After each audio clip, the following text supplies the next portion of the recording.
आता विद्यार्थ्यांना पुस्तक उघडं ठेवून परीक्षा देता येणार आहे. तुम्ही म्हणाल, मग ही कसली परीक्षा आहे? पण आता परीक्षा अशीच होणार आहे. केंद्रीय माध्यमिक शिक्षण मंडळाने म्हणजे CBSEने 2026-27 या शैक्षणिक वर्षापासून ओपन बुक असेसमेंट पद्धती लागू करण्याचा निर्णय घेतलाय. या पद्धतीमधून विद्यार्थ्यांना परीक्षेदरम्यान बुक्स, क्लास नोट्स आणि ग्रंथालयातले रेफरन्स बुक्स वापरण्याची परवानगी असेल.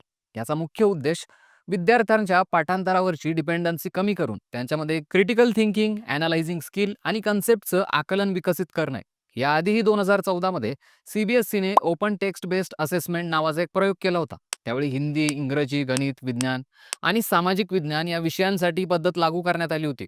पण काही विशेष यश न मिळाल्याने 2017-18 मध्ये हा प्रयोग बंद करण्यात आला होता. पण आता पुन्हा नव्या स्वरूपात ही पद्धत लागू करण्याचा प्रयत्न केला जातोय.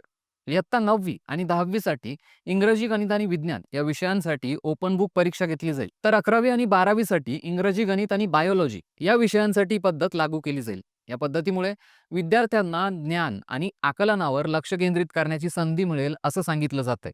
यावर तुम्हाला काय वाटतं? कमेंट करून नक्की कळवा.